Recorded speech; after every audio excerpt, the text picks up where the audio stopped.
Bon retour, mesdames et messieurs. Nous avons en ligne le CEO de la compagnie Miranda Technologies, M. Strat Goodship. M. Goodship, bonjour.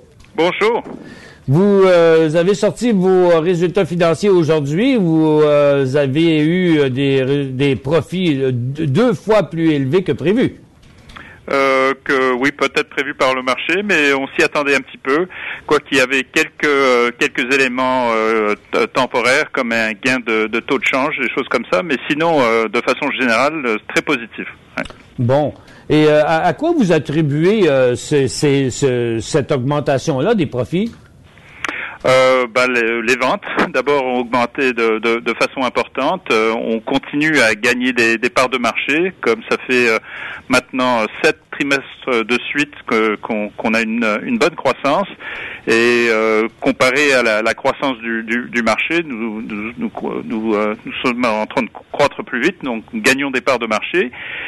Et on le fait avec des produits plus innovateurs, donc ça nous permet aussi d'avoir des marges brutes plus élevées aussi. Donc entre des ventes plus élevées, des marges brutes plus élevées, ça nous donne des profits plus élevés. Donc, est-ce qu'on peut dire que vous êtes en avance sur la compétition au niveau de la technologie?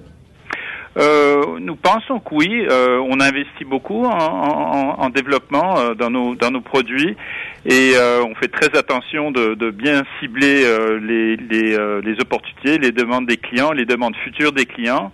Et je pense effectivement les résultats se démontrent par les résultats du 3e trimestre. On gagne des parts de marché, absolument. Des produits sont en avance sur ceux de nos concurrents.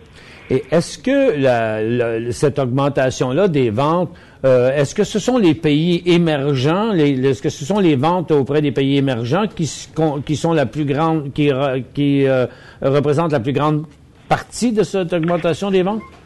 Non, pas la plus grande partie. Ils en font partie, c'est sûr. Des pays comme la Chine ou de plusieurs pays dans le Moyen-Orient ont contribué à cette croissance. Mais on a quand même eu une bonne performance dans l'Europe de l'Ouest. Je sais qu'on parle beaucoup de l'Europe en ce moment, mais malgré ça, nous performons très bien dans les grands pays de l'Europe de l'Ouest.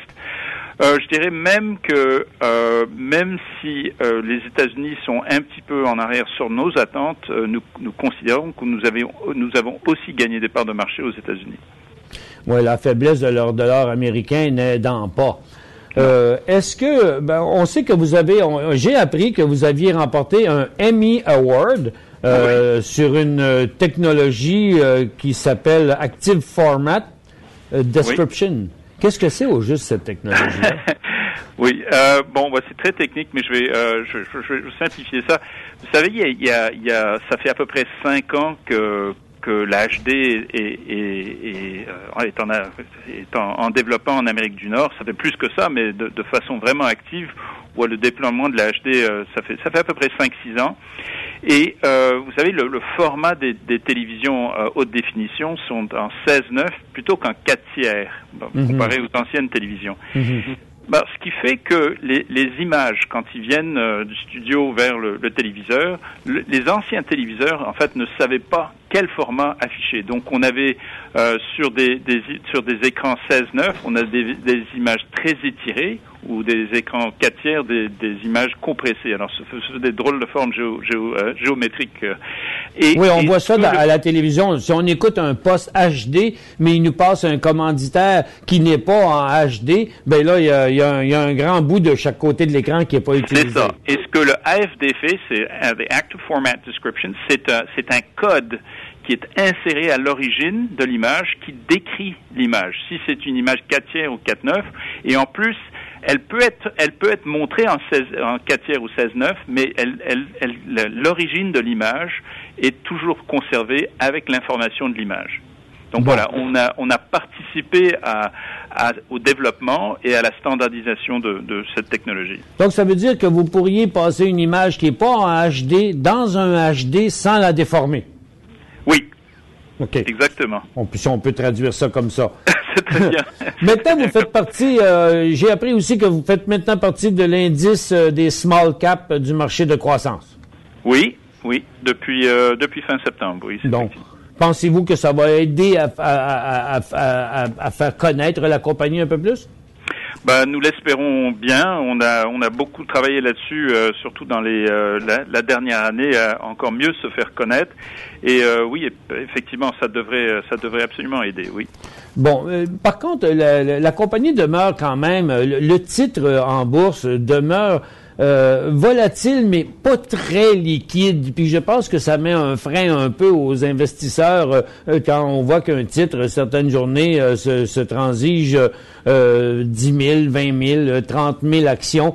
Est-ce que vous commencez quelle est la raison? Parce que vous avez combien d'actions en circulation? À peu près, si je me rappelle bien, à peu près 21 millions. 21 millions. Donc 21 millions, c'est quand même beaucoup d'actions. On pourrait voir beaucoup plus d'activité sur vos actions. Et pour quelle raison il n'y a pas beaucoup d'activité? Est-ce que c'est parce qu'il y en a une trop grande partie qui est dans les mains d'institutions et ils ne la transigent pas? Oui, disons que ça c'est peut-être la raison principale. Nous pensons que ça doit représenter à peu près 70% des actions doivent être entre les mains d'institutions, et c'est des institutions long terme qui croient au titre, qui croient à la compagnie, et qui bien sûr croient que la valeur de l'action aujourd'hui est beaucoup trop basse et mérite d'être à un niveau bien plus élevé. Et ils croient que nous allons y arriver. Voilà. Bon. Alors je pense que c'est surtout pour ça. Alors c'est surtout le côté retail qui transige en ce moment. Et vos actions se transigent à combien de fois les profits présentement? J'ai pas ce multiple en tête. Bon, ben là, avec 46 cents par action, on peut faire le calcul. À 46 cents de profit par action obtenu, Maxime, le prix étant 7,75 de moment, ça donnerait un Maxime. Pour le trimestre, là, mais ça... C'est pour le trimestre, ouais. Si tu es capable de me faire un petit calcul rapide sur le multiple. Ouais, ça va être assez bas, en tout cas, comme multiple, ouais. Oui, c'est ça. Est-ce que vous avez-vous d'autres produits à venir? Avez-vous des nouvelles innovations qui s'en viennent? Absolument. On dépense plus de 15% de nos revenus en R&D. Nous avons à peu près 250 à 300 ingénieurs qui travaillent sur des nouveaux produits constamment. Et oui, on a des nouvelles plateformes. En fait, on lance des nouveaux produits de façon continue. Et en début d'année prochaine, on aura encore des nouveaux produits pour annoncer un grand salon au mois d'avril aux États-Unis. Et nous serons prêts. Bon, en tout cas, vous semblez toujours à maintenir votre nouvelle tendance haussière. On va vous souhaiter que ça va continuer. Moi, je dirais que c'est 6. 8,6. Donc, vous transigeriez présentement à environ 8,6 fois les profits, ce qui est quand même peu dans une compagnie de technologie. Oui, effectivement. On pense qu'on devrait être nettement supérieur nettement au-dessus d'où on est aujourd'hui, effectivement. Ben, Monsieur Goodchip, on vous remercie beaucoup de nous avoir donné cette entrevue. On va continuer à suivre votre compagnie avec attention. Ben, merci de m'avoir reçu. Merci beaucoup. Au revoir. Bon. Mesdames et messieurs, au revoir. À lundi. Passez une excellente fin de semaine.